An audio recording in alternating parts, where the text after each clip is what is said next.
தொண்டராக இருக்கச் சொன்னாலும் இருந்து கட்சிக்கு என்னவெல்லாம் செய்ய முடியுமோ அதனை செய்வேன் என்று முகுந்தன் தெரிவித்துள்ளார். அண்மை செய்தியாக பார்த்துக் கொண்டிருக்கின்றோம்.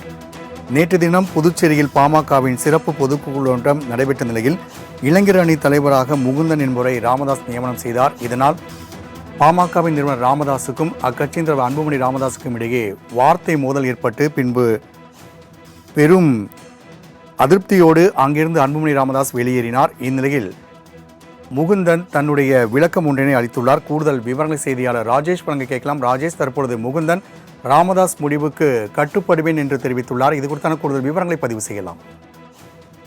வணக்கம் ராம்குமார்.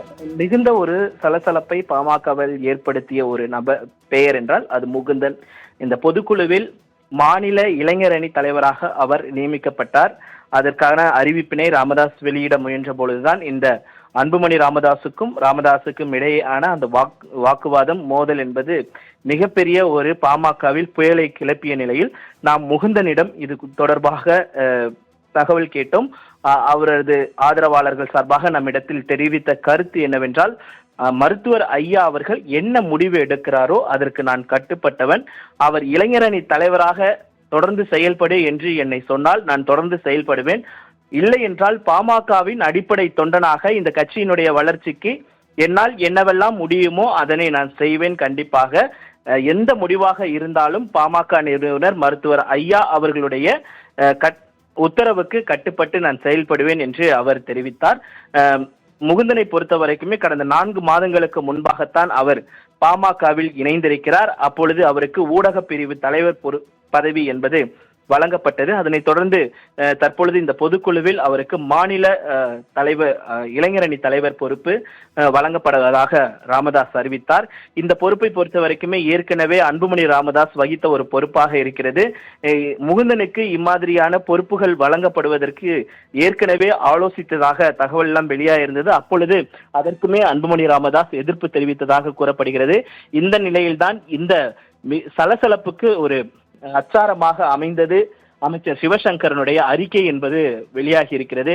ஏனென்றால் அமைச்சர் சிவசங்கர் பகிரங்கமான ஒரு குற்றச்சாட்டை முன்வைத்திருந்தார். இவர்கள் குடும்ப அரசியல், குடும்ப கட்சியை நடத்துகிறார்கள். வன்னியர்களுக்கான இடஒதுக்கீடை குறித்தோ இல்ல வன்னியர்களுக்கான பிரச்சனையை முன்னிலைப்படுத்தி பேசுவதற்கோ இவர்களுக்கு என்ன தகுதி இருக்கிறது என்றெல்லாம் அமைச்சர் சிவசங்கர் பகிரங்கமான கேள்விகளை தொடர்ந்து எழுப்பிக் கொண்டே இருந்தார். அன்புமணிக்கு எந்த அடிப்படையில் அவருக்கு தலைவர் பொறுப்பு வழங்கப்பட்டது என்றெல்லாம் கேள்வி எழுப்பியிருந்தார். கட்சியில் எத்தனையோ சீனியர்கள், மூத்த நிர்வாகிகள் இருக்கும் பொழுது அன்புமணிக்கு எதற்காக தலைவர் பொறுப்பு வழங்கப்பட்டது, அப்பொழுதுதான் அப்படி பார்க்கும் பொழுது இதுவும் குடும்ப கட்சி தானே என்ற ஒரு குற்றச்சாட்டை அவர் முன்வைத்திருந்தார். இதுதான் தற்பொழுது முகுந்தனுக்கு அந்த பொறுப்பு வழங்குவதற்காக ஒரு பின்னடைவாக பார்க்கப்படுகிறது. முகுந்தனுக்கும் இந்த பொறுப்பு வழங்கினால் குடும்ப கட்சி என்பதை இவர்கள் நிரூபித்து விட்டார்கள் என்று மறுபடியும் ஒரு குற்றச்சாட்டு பாமக மீது வைக்கப்படும் என்று அன்புமணி தரப்பிலிருந்து நமக்கு தகவல் தெரிவிக்கப்பட்டது. அதனால் இந்த பிரச்சனை என்பது இன்னும் 1 மணி நேரத்திற்குள்ளாக முடிவுக்கு வரும். முகுந்தன் தொடர்ந்து இளைஞரணி தலைவராக தொடர்வாரா அல்லது பாமகவினுடைய அந்த ஊடக பிரிவு தலைவராக செயல்படுவாரா என்பதெல்லாம் இன்னும் 1 மணி நேரத்திற்குள்ளாக நமக்கு தெரிய வரும். ராம்குமார். ராஜேஷ், தகவலுக்கு நன்றி.